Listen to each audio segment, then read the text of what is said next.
Hello everyone. In this video, we are going to discuss irretrievable breakdown of marriage as a ground of divorce. Earlier, we have discussed certain grounds under fault-based theory. ठीक है, हमने उसमें adultery, cruelty, desertion ये सब discuss किया था, जिसमें हम एक पार्टी का बोलते हैं कि फॉल्ट है and the second party approaches the court party. एक पार्टी के फॉल्ट की वजह से एक सफरर पार्टी होती है जो कि विक्टिम होती है और वो कोर्ट जाती है asking for divorce. That is the premise of fault based theory. ठीक है, now in this video we are going to discuss irretrievable breakdown of marriage. Now clearly this is an example of breakdown of marriage theory, right?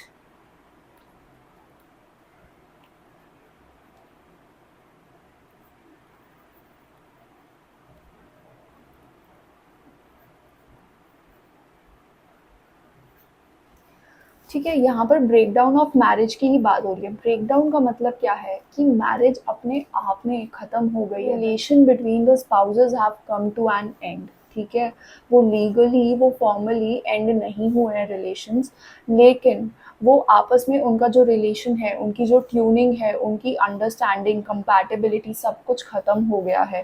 They can not bear each other any more और they can not be with each other any more. ठीक है, जब ऐसा कुछ होता है तब हम बोलते हैं कि मैरिज ही ब्रेकडाउन हो गई है। But irretrievable breakdown of marriage is not given as a ground under the Hindu Marriage Act of 1955. Irretrievable breakdown of marriage यहाँ पर कोई ग्राउंड नहीं है, ग्राउंड ऑफ डिवोर्स नहीं है। बट एक चीज़ समझिए, ब्रेकडाउन ऑफ मैरिज की जब हम बात करते हैं, ठीक है, हमने जब initially fault based theory discuss करी, जिसमें हमने जो 3 प्रोमिनेंट फॉल्ट्स डिस्कस करे थे, देवर अडल्ट्री, क्रूअल्टी एंड डिजर्शन। अगर इनको बहुत ध्यान से समझेंगे, ठीक है, अगर एक स्पाउस अडल्ट्री कर रहा है या क्रूअल्टी कर रहा है दूसरे स्पाउस पर, ठीक है, या फिर वो डेजर्ट कर रहा है दूसरे स्पाउस को, तो क्या उससे मैरिज ब्रेकडाउन नहीं हो रही है? हो सकता है कुछ केसेस में मैरिज ब्रेकडाउन ना हो। In fact the victim spouse gives the other party spouse who is at fault the chance. ठीक है, जो विक्टिम स्पाउस है वो मे बी जो ऑफेंडर स्पाउस है उसको चांस दे दे एक सेकेंड। ठीक है, अगर वो चांस देता है तो of course the marriage can survive, there are chances. But if the victim spouse is affected to such an extent that he or she cannot give the other spouse any chance of marriage being survived, ठीक है, then in that situation we can say that there is a breakdown of marriage। ठीक है, अगर वो chance नहीं दे पा रहा है या क्रूअल्टी इस एक्सटेंट तक है कि वो नहीं बियर हो पा रही है, डिजर्शन, मान लो 16 साल से एक कपल अलग रह रहा है, ठीक है, दोनों ने आपस में कभी बात नहीं करी, कुछ नहीं करा, तो वो इतना लंबा जब टाइम गैप आ गया है तो क्लियरली सबको दिख रहा है कि मैरिज ब्रोकन डाउन है, इसमें कुछ नहीं बचा है। ठीक है, it is just a formality, उन्होंने बस डिवोर्स नहीं लिया है, but there is nothing left in that marriage, right?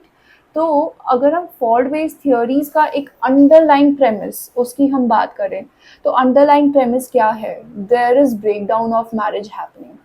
ठीक है, फॉल्ट बेस्ड थियोरी में भी हमने, ठीक है, फॉल्ट इम्प्यूट कर दिया डिवोर्स ग्रांट करने के लिए, जस्ट बिकॉज हमें वो ग्राउंड्स को as a ground of divorce present करना था।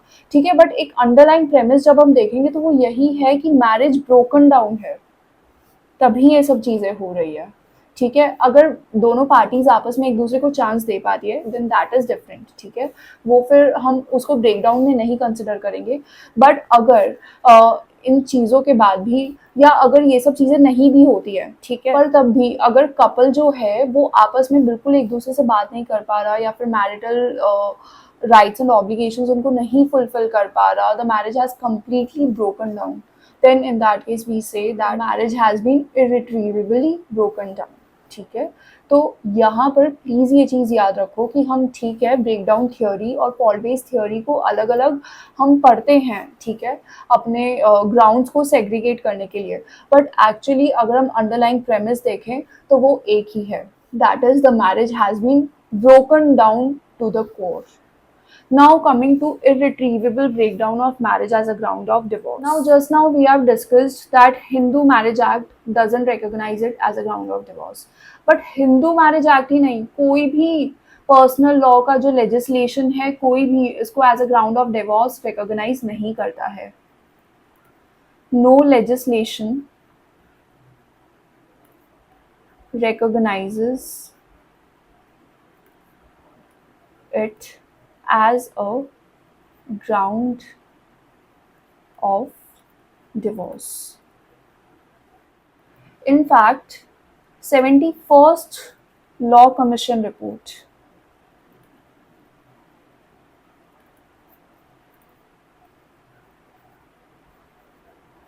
which came in 1978, it recommended that irretrievable breakdown of marriage should be recognized as a ground of divorce.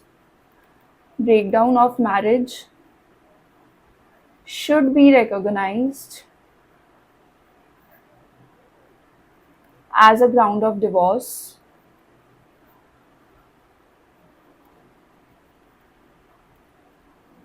if the parties are living separately for a period of 3 years or more than 3 years.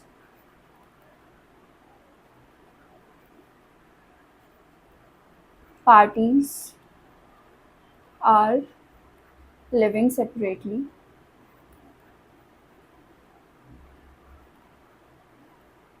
for 3 years or more. तो law commission report ने भी ये recommend किया था कि irretrievable breakdown of marriage should be recognised as a ground of divorce. अगर parties को 3 साल या उससे ज़्यादा हो गया है अलग रहते हुए, तो उस केस में irretrievable breakdown of marriage should be recognised as a ground of divorce. But till now it has not been recognised as a ground of divorce because the legislators are of the view that they want to save the institution of marriage. But अगर हम irretrievable breakdown of marriage की बात करें, ठीक है, तो वो जो इंस्टीट्यूशन ऑफ मैरिज है वो तो उन पार्टीज के बीच में अपने आप ही खत्म हो गया है because the parties are just formally wedded to each other. वो जो वेडिंग है, वो जो मैरिज है, वो जो मैरिटल टाई है, that is just a mayor formality for the parties and nothing else. So there are certain landmark judgments on this aspect. Now, first landmark case on this aspect is Naveen Kohli versus Neelu Kohli, which was decided by Supreme Court in 2006. ठीक है, ये landmark judgment है cruelty के context में भी and irretrievable breakdown of marriage के context में भी. So you can use this judgment in both these aspects, cruelty के context में भी and irretrievable breakdown of marriage के context में भी. This judgment is so important. And the reason for this is that for the first time the court recognized that irretrievable breakdown of marriage should be recognized as a ground of divorce.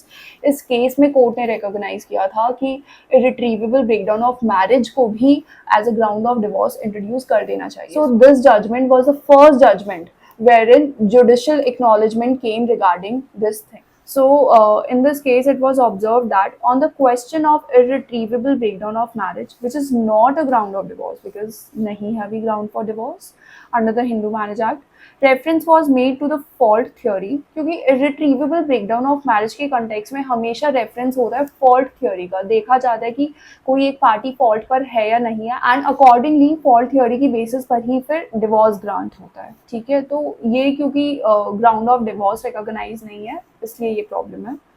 Which is hinged on an accusatorial principle of divorce. क्योंकि हम एक spouse को accuse कर रहे हैं for a certain offence, for a matrimonial offence. ठीक है, तो यहाँ पर एक्यूजेटोरियल प्रिंसिपल फॉलो हो रहा है डिवोर्स में. ठीक है, excessive reliance on fault as a ground of divorce encourages matrimonial offenses, increases bitterness and widens the ongoing rift between the parties. One serious endeavors for reconciliation have been made, but it is found that the separation is inevitable and the damage is irreparable. Divorce should not be withheld. An unworkable marriage which has ceased to be effective is futile and bound to be a source of greater misery for the parties.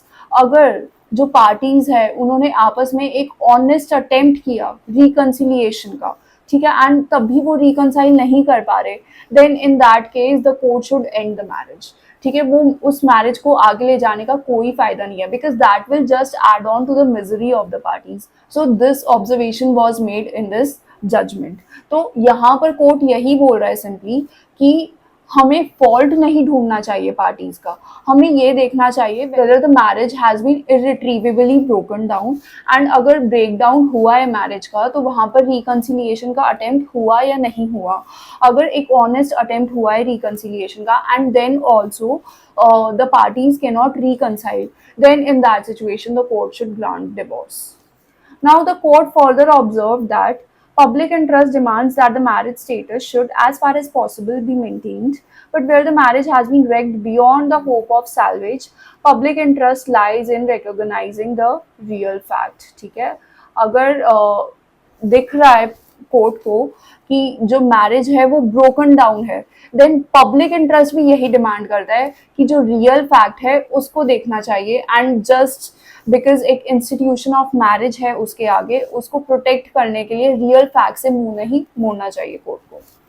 No spouse can be compelled to resume life with a consort, and as such, nothing is gained by keeping the parties tied forever to a marriage which has, in fact, ceased to exist. Because in reality, the marriage has already ceased to exist, and them living together is just a mere formality and nothing else. So, this was the first recognition regarding irretrievable breakdown of marriage as a ground of divorce. इस case में judicial acknowledgement हुई है इसे as a ground of divorce को introduce करने की।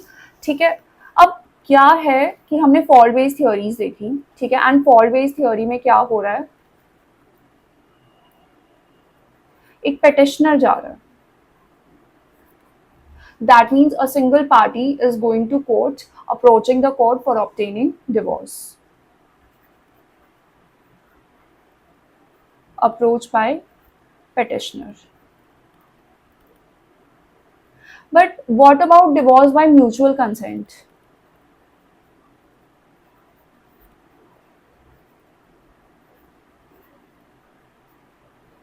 Which is given under section 13B. ठीक है, डिवोर्स बाय म्यूचुअल कंसेंट जो है इसमें क्या हो रहा है, दो पार्टीज आपस में डिसाइड करिए that we should end this marriage and they are amicably deciding this and then they are approaching the court mutually that they want to end the marriage. ठीक है, अब डिवोर्स बाय म्यूचुअल कंसेंट में parties जब आपस में उन्होंने ये agree किया कि वो अपनी मैरिज को एंड करना चाहते हैं, that means there are high chances that the marriage has broken down, तभी वो अपनी मैरिज को खत्म करना चाहते हैं, right? Because they know that there is nothing left in the marriage, and because they have mutually agreed to this thing that them living together would not bear any fruit, ठीक है, would not be fruitful, then only they are deciding to approach the court. ठीक है, यानी कि वो amicably अपने differences को resolve करना चाहते हैं और वो मैरिज है उसको खत्म करना चाहते हैं। तो अगर हम फॉल्ट बेस्ड थ्योरी देखें जहाँ पर एक पार्टी का फॉल्ट है एंड वो कोई ना कोई मैट्रिमोनियल ऑफेंस कमिट कर रहा है विक्टिम पार्टी के अगेंस्ट, एंड दूसरा हमारे पास सिनेरियो है डिवोर्स बाय म्यूचुअल कंसेंट। ठीक है, हम दोनों ही सिनेरियोज में अगर देखें तो अंडरलाइंग प्रेमिस तो ब्रेकडाउन ऑफ मैरिज ही है, दोनों में ब्रेकडाउन ऑफ मैरिज ही हो रहा है। It's just that fault based theory में एक मैट्रिमोनियल ऑफेंस कमिट हो रहा है, but divorce by mutual consent में मैट्रिमोनियल ऑफेंस नहीं कमिट हो रहा है। ठीक है, so that means when we talk about irretrievable breakdown of marriage, it doesn't matter whether any of the parties are approaching the court under the fault based ground or using section 13B, that is they are mutually coming together to obtain divorce. ठीक है, दोनों ही scenarios हो सकते हैं irretrievable breakdown में। So with this let's discuss our second judgment, that is Shilpa Sailesh versus Varun Srinivasan. Now we know that irretrievable breakdown of marriage has not been recognized as a ground of divorce under any of the personal law. ठीक है, ये कहीं पर भी as a ground of divorce नहीं दे रखा, but तब भी जो सुप्रीम कोर्ट है वो इस ग्राउंड के बेसिस पर डिवोर्स ग्रांट कर रहा है, एंड वो डिवोर्स ग्रांट कैसे कर रहा है, by using article 142 of the Constitution of India. It states that the Supreme Court can grant any order or decree in order to do complete justice between the parties. Can pass any order or decree in order to do complete justice between the parties. तो article 142 basically supreme court को empower कर रहा है to pass any order और to pass any decree जिससे कि complete justice हो सके उन पार्टीज के बीच में जो अप्रोच कर रही है सुप्रीम कोर्ट को। ठीक है, हो सकता है किसी किसी सेंस में जो पावर्स है वो लिमिटेड हो, ठीक है, या फिर प्रोसीजर कुछ और डिफाइन करता है, या फिर सब्सटैंटिव लॉज उस पर्टिकुलर एस्पेक्ट को नहीं रिकॉग्नाइज करते हैं, ठीक है, जो इशू है उन पार्टीज के बीच में। अब उस केस में क्या होगा, अगर पार्टीज जाती हैं कोर्ट में, सुप्रीम कोर्ट में, ठीक है, ये हाई कोर्ट या ट्रायल कोर्ट की हम बात नहीं कर रहे हैं, उनके पास ये पावर नहीं है, ये पावर सिर्फ और सिर्फ सुप्रीम कोर्ट के पास है। So the apex court can grant any order or it can grant any decree in order to do complete justice between the parties. And वो जो कंप्लीट जस्टिस है वो कैसे डिटर्मिन होगा, it will be determine by following the principles of equity, justice and good conscience. ठीक है, तो अगर कोई सब्सटैंटिव लॉ कोई जो इशू है वो नहीं रिकॉग्नाइज करता है या कोई प्रोसीजरल लॉ उस एस्पेक्ट में डिफरेंट है, then in that situation also supreme court can pass any order or it can pass any decree. ठीक है, और वो किस कंटेक्स्ट में होगा, वो यूज करके होगा equity, justice and good conscience के प्रिंसिपल्स को। सो using this article only, the Supreme Court has time and again granted divorce to certain parties. ठीक है, इरिट्रीवेबल ब्रेकडाउन ऑफ मैरिज पर क्योंकि लॉ साइलेंट है, इस वजह से आर्टिकल 142 को यूज करके सुप्रीम कोर्ट ने काफी बार पार्टीज को डिवोर्स ग्रांट किया है। So one such example was Shilpa Sailesh versus Varun Srinivasan, which was decided in 2023 by Supreme Court.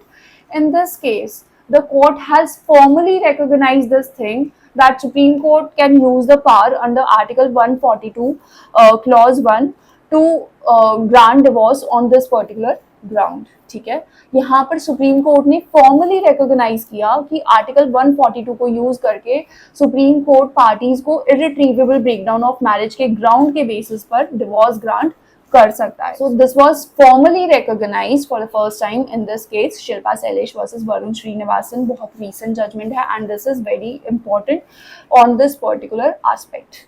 Then next judgement is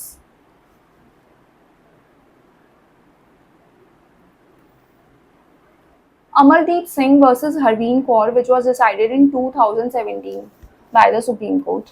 Now, in this case, the parties approached the court under Section 13B subsection 2. ठीक है, Section 13B subsection 2 में parties गई court, ठीक है, and there is a cooling off period of 6 months to 18 months. ठीक है, I hope you remember this thing that 6 months to 18 months का एक कूलिंग ऑफ पीरियड होता है। ठीक है, whenever parties approach the court under section 13B, तो 6 months तो एटलीस्ट वेट करना ही पड़ता है पार्टीज को, ठीक है, for obtaining divorce and which can extend up to 18 months as well. ठीक है, अब ये जो कूलिंग ऑफ पीरियड है, the court in this case that is Amardeep Singh versus Harveen Kaur held that this particular cooling off period can be waived off by the court. ठीक है, ये जो cooling off period है, this can be waived off by the court where the proceedings have remained pending for long in the courts, this being cases of exceptional situation. So basically exceptional situation में जहाँ पर proceedings already बहुत लंबे अरसे से pending है court में, उस केस में ये जो cooling off period है 6 months का, ये भी waive off किया जा सकता है। So this can be waived off but only in exceptional situations. Thus the court should consider the questions. ठीक है, अब इस केस में क्या हुआ था, इस केस में जो पार्टीज थी उन्होंने आपस में सेटलमेंट कर लिया था, उन्होंने प्रॉपर्टीज का स्टेटस डिसाइड कर लिया था, उन्होंने आपस में परमानेंट एलिमनी भी डिसाइड कर ली थी and they were living separately for a very long period of time. ठीक है, तो आपस में जब इस एक्सटेंट तक उन्होंने सेटलमेंट कर लिया कि उन्होंने परमानेंट एलिमनी का अमाउंट तक डिसाइड कर लिया, तो कोर्ट ने डिसाइड करा कि यहाँ पर तो कुछ प्रोटेक्ट करने के लिए बचा ही नहीं है, because the parties have themselves decided each and everything. So here the court observed that the court should consider the questions. अगर कभी भी cooling off period waive off करना हो, ठीक है, तो उसमें कोर्ट ये questions भी consider कर सकता है। First is how long parties have been married. So first this needs to be considered. Second is how long litigation is pending. Third is how long they have been staying apart. Fourth is, are there any other proceedings between the parties? Fifth is, have the parties attended mediation or conciliation? Then sixth is, have the parties arrived at genuine settlement which takes care of alimony, custody of child or any other pending issues between the parties? So basically ये जो questions है, these are not water tight compartments. ज़रूरी नहीं है कि हमें इन्हीं के बेसिस पर डिसाइड करना है कि cooling off period wave of होना चाहिए या नहीं होना चाहिए, but all these question should be looked at cumulatively and the background facts and circumstances needs to be considered, and accordingly the court will determine whether the cooling off period should be waived off or not. Cooling off period normally waive off कर देता है court exceptional circumstances में, when the court is of the opinion that granting the cooling off period will actually create more misery for the parties, या parties के लिए और ज़्यादा problematic हो जाएगा, ठीक है, तो उस केस में court cooling off period को waive off कर सकता है, but yes, for determining the background circumstances, due regard to these questions also needs to be given. Then next judgment on this is Amit Kumar versus Suman Beniwal. This was decided in 2021 by Supreme Court. In this case, it was held by the court that at the same time, when there is complete separation over a long period and the parties have moved apart and have mutually agreed to separate, it would be incoherent to perpetuate the litigation by asking the parties to move the trial court. So basically, in this case, the Supreme Court itself granted divorce on the ground of irretrievable breakdown of marriage, and court का observation यही था कि जब parties ने आपस में mutually agree कर ही लिया है सेपरेट होने का, ठीक है, एंड उस केस में लिटिगेशन को इतना प्रोलॉन्ग करने का कोई फायदा ही नहीं है, एंड वापस ट्रायल कोर्ट में केस भी भेजने का कोई फायदा नहीं है, and the court itself granted the decree of divorce on this particular ground. So irretrievable breakdown of marriage is actually a very important ground of divorce, and it actually encompasses the underlying, the basic principle of all the grounds of divorce, that is the breakdown of marriage theory, ठीक है, तो ये formally recognise होना चाहिए as a ground of divorce, and जब तक ये नहीं होता है तब तक judicial decisions regarding this particular aspect are very important, and judicial acknowledgement इस ग्राउंड ऑफ डिवोर्स के कंटेक्स्ट में रहना चाहिए. So this is all about irretrievable breakdown of marriage as a ground of divorce. Thank you.